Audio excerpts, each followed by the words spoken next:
Jack Trice tuvo una de las muertes más trágicas del fútbol americano, y lo que sucedió después sorprendió a todo el mundo. Jack era el único jugador negro del equipo de Iowa State, medía 1,80 m y pesaba más de 90 kilos. Esa tarde su equipo visitaba Minnesota, y desde el primer cuarto el partido fue brutal. Una colisión temprana le destrozó el hombro, pero Trice no salió del campo, siguió jugando. Cada jugada era más física que la anterior, y cada impacto acumulaba daño que nadie podía ver desde la banda. En el tercer cuarto, Trice ejecutó un bloqueo rodante durante una jugada ofensiva. Cayó de espaldas contra el suelo y varios jugadores de Minnesota pasaron corriendo sobre él. Los tacos de sus botas le desgarraron el abdomen y el pecho, y el peso de aquellos cuerpos aplastó sus órganos internos uno tras otro. Trice no pudo levantarse, pero esto no fue lo que acabó con su vida. Sus compañeros lo arrastraron fuera del campo. Los médicos del equipo lo examinaron brevemente en la banda. Vieron la lesión del hombro, pero nada más. No revisaron su abdomen ni palparon su torso. Simplemente asumieron que el hombro era el problema. Después del partido, Trice fue llevado a un hospital en Minneapolis. Los doctores lo evaluaron y lo declararon apto para viajar. Esa noche, el equipo subió al tren de regreso a Ames. Trice fue colocado sobre un colchón de paja improvisado en uno de los vagones. Nadie se acercó a comprobar cómo estaba. Cuando el tren llegó a Ames, a la 1 de la madrugada del domingo, Trice apenas podía respirar. Fue trasladado de urgencia al hospital del campus. Los médicos descubrieron que tenía la clavícula rota, el abdomen destrozado y los intestinos tan dañados que operar era demasiado peligroso. La hemorragia interna se extendía por todo su cuerpo sin que nadie pudiera detenerla. Y con eso, el 8 de octubre de 1923, Jack Trice murió desangrado por dentro. Lane Frost, el 30 de julio del 89, hizo la mejor monta de toros de su vida. 8 segundos perfectos. El público rugía su nombre mientras desmontaba de pie y entonces el toro se dio la vuelta. Lane Frost tenía 25 años y era una de las mayores estrellas del rodeo profesional. Esa tarde competía en el Cheyenne Frontier Days en Wyoming, uno de los eventos más prestigiosos del circuito. El sorteo le asignó un toro llamado Taking Care of Business, un animal grande, fuerte e impredecible, pero Frost había montado toros peores. Detrás de las compuertas se preparó con calma, se envolvió la mano con resina, ajustó la cuerda y esperó. La compuerta se abrió y el toro explotó hacia la arena. Corcoveó, giró y sacudió su cuerpo con violencia. Lane Frost duró 8 segundos, desmontó limpiamente y aterrizó de pie sobre la tierra. Los toreros de protección se movían para distraer al animal. Lo normal era que el toro huyera en dirección opuesta, pero se giró, bajó la cabeza y cargó directamente contra Frost. El cuerno golpeó a Frost en la espalda con una fuerza tremenda. Penetró su cuerpo y desgarró sus órganos internos, pero no fue todo. El impacto lo levantó del suelo y lo lanzó de cara contra el barro. Los toreros corrieron a interponerse entre el animal y el cuerpo inmóvil. Para cuando llegaron los médicos, Frost yacía boca abajo, cubierto de lodo, sin respirar. Fue trasladado al hospital de urgencia, pero fue declarado muerto poco después de llegar. El cuerno había provocado una hemorragia interna masiva. Philip Hughes Cricket, el 25 de noviembre de 2014, un bateador de 25 años, recibió un lanzamiento que había enfrentado miles de veces en su carrera. Philip Hughes jugaba para Australia del Sur contra Nueva Gales del Sur en un partido doméstico del Sheffield Shield en el Sydney Cricket Ground. Aquel día debía ser rutinario, un partido más entre tantos. El lanzador Sean Abbott inició su carrera y soltó la pelota. Era un bouncer, un tipo de lanzamiento diseñado para elevarse hacia el pecho y la cabeza del bateador. Hughes leyó la trayectoria y decidió ejecutar un pull shot para golpear la pelota hacia el lado de la pierna, pero calculó mal el bote por una fracción mínima. La pelota no llegó a la altura del pecho donde él la esperaba, subió más, impactó en el lado izquierdo de su cuello justo debajo del casco, en la zona donde el cuello se conecta con la base del cráneo. Esa zona no estaba protegida por ningún equipamiento. La pelota le rompió la arteria vertebral. Los médicos llaman a ese punto exacto la zona letal. Hughes se desplomó al instante. Los paramédicos trabajaron sobre él en el campo mientras su cerebro se llenaba de sangre. Fue trasladado al Hospital St. Vincent en Darlinghurst, donde los cirujanos operaron para aliviar la presión cerebral, pero la hemorragia no se detuvo, muriendo así 2 días después. Hank Gathers, baloncesto. El 4 de marzo de de 1990, uno de los jugadores más dominantes del baloncesto universitario de Estados Unidos ejecutó un mate espectacular. Al aterrizar, sus piernas dejaron de funcionar. Hank Gathers tenía 23 años y jugaba para Loyola Marymount en Los Ángeles. Esa noche su equipo se enfrentaba a Portland en el torneo de la West Coast Conference. Gathers funcionaba como una máquina que nunca se detenía. Era el motor del equipo. Lo que nadie en esa cancha sabía era que esa máquina tenía un defecto invisible que llevaba años creciendo en silencio. En la primera mitad del partido, su compañero Terrell Lowry lanzó un pase para una alley-oop.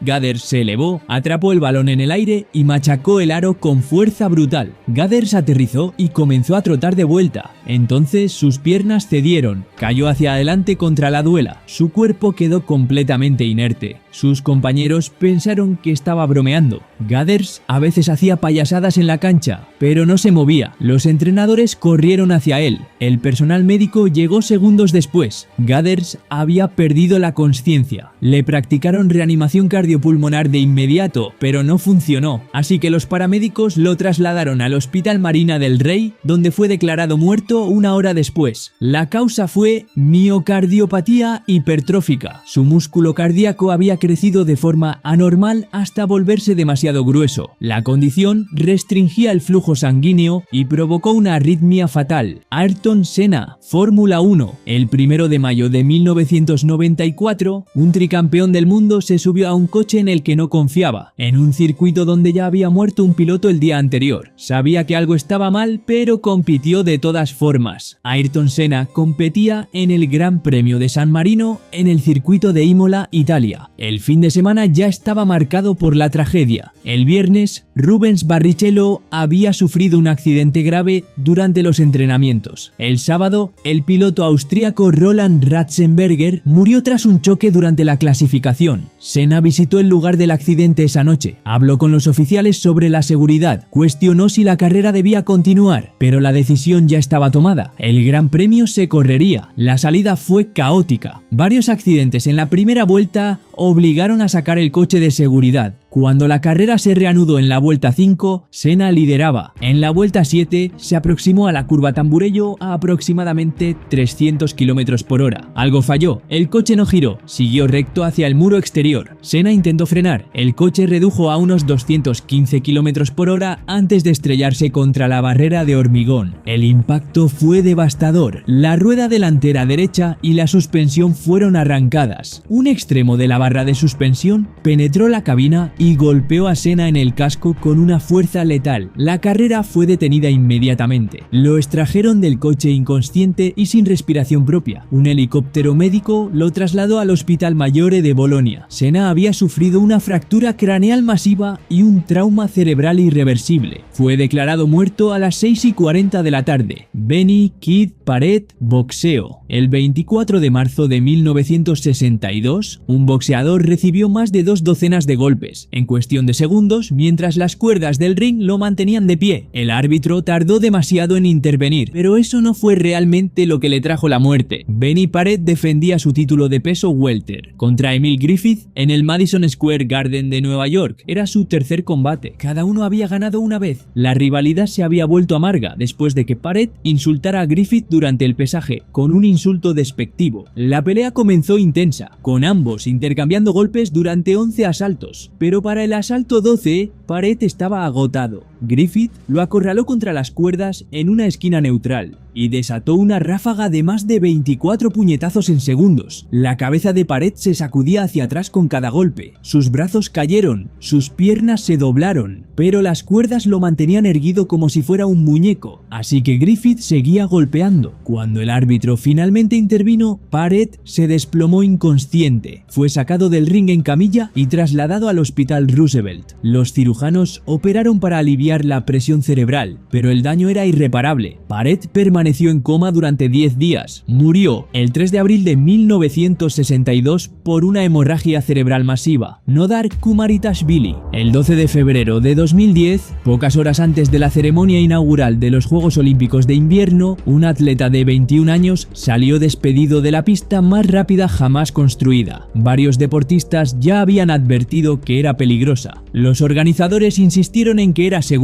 Nodar Kumaritashvili representaba a Georgia. Competía en luge, un deporte donde los atletas se tumban de espaldas sobre un pequeño trineo y se deslizan por una pista de hielo a más de 140 km/h. No hay frenos ni volante, solo movimientos sutiles del cuerpo para guiar el trineo. La pista de Whistler, en Canadá, tenía 16 curvas y una caída de 150 metros en poco más de 1,5 km. Durante los entrenamientos previos, varios atletas se habían estrellado y algunos expresaron su preocupación públicamente. A las 10:50 de la mañana, Kumaritashvili se impulsó e inició su descenso. El trineo aceleró curva tras curva. Al llegar a la curva 16 viajaba a unos 145 km/h. Al salir de la curva, el trineo perdió estabilidad. Los patines engancharon un borde del hielo y el trineo comenzó a oscilar. Kumaritashvili intentó corregirlo, pero a esa velocidad cualquier movimiento se amplifica. El trineo se desvió hacia la izquierda, salió de la pista y golpeó contra una viga de acero sin acolchado junto al muro exterior. El impacto fue instantáneo. Kumaritashvili sufrió un trauma craneal y torácico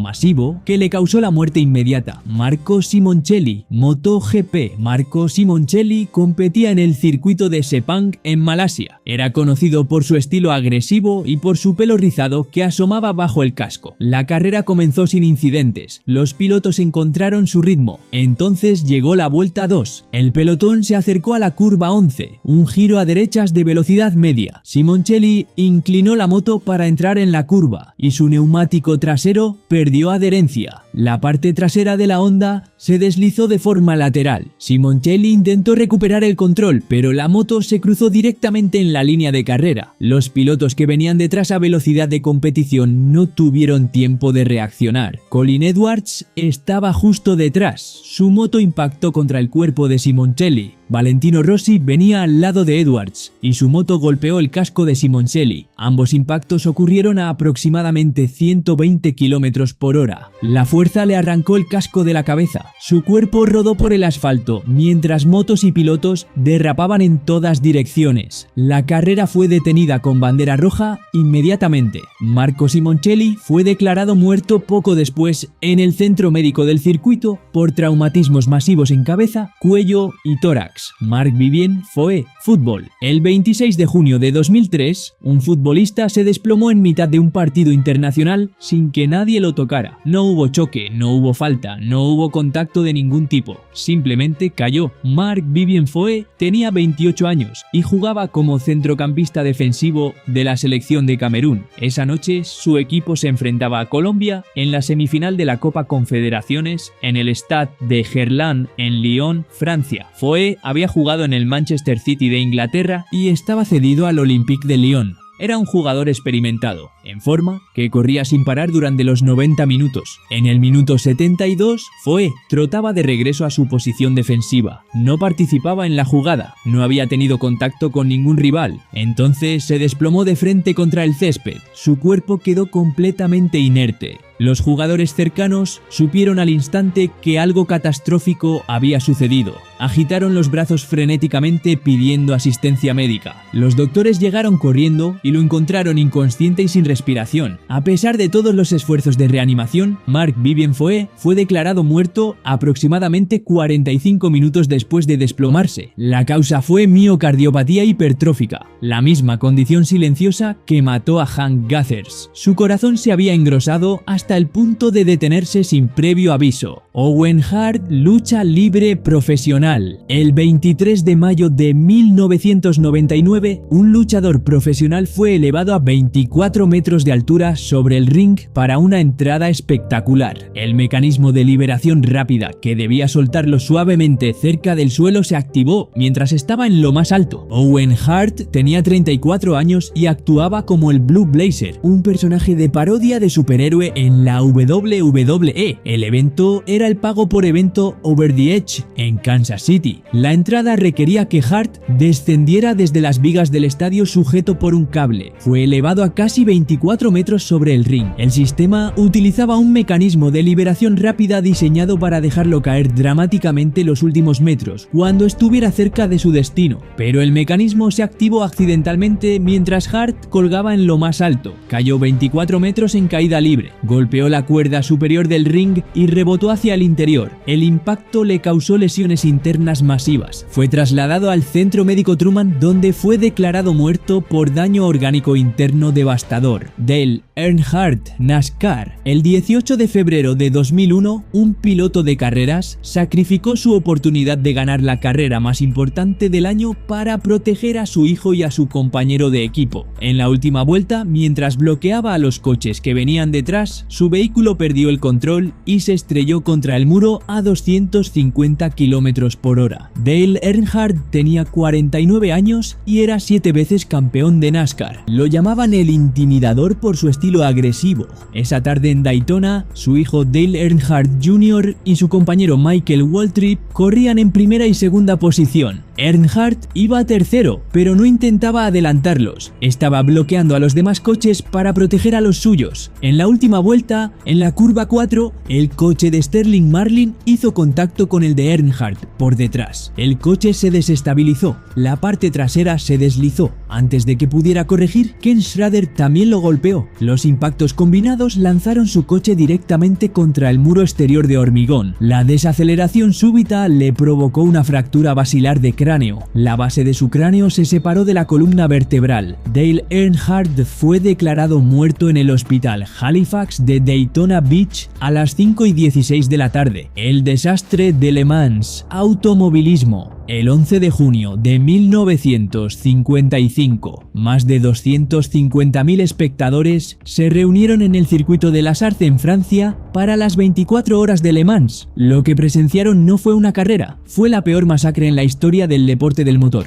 La carrera había comenzado a las 4 de la tarde. Mike Hawthorne lideraba con su Jaguar cuando se acercó a la entrada de los boxes a alta velocidad. Frenó bruscamente para entrar. Lance McLean, que conducía un Austin Healey justo detrás, viró a la izquierda para esquivarlo. Al hacerlo, se cruzó directamente en la trayectoria de Pierre Levesque, que venía en su Mercedes-Benz 300 SLR a más de 190 km/h. Levesque no tuvo tiempo de reaccionar. Su Mercedes impactó contra la parte trasera del coche de McLean. El golpe convirtió el coche en una rampa. El Mercedes salió volando casi 100 metros por los aires en dirección a la zona de espectadores. Al estrellarse contra el terraplén frente al público, el coche se desintegró. La carrocería del Mercedes estaba fabricada con una aleación de magnesio. El magnesio arde a temperaturas extremas y no se apaga con agua. El agua lo hace arder más. El coche explotó en llamas que eran imposibles de extinguir. Pierre Levesque murió en el impacto inicial. Su cuerpo fue expulsado del vehículo. Los restos en llamas cayeron sobre los espectadores. El recuento final alcanzó al menos 82 muertos y más de 120 heridos. Sigue siendo el accidente más mortífero en la historia del automovilismo. No olvidéis apoyar este tipo de contenido suscribiéndoos y viendo este otro vídeo muy curioso que os encantará.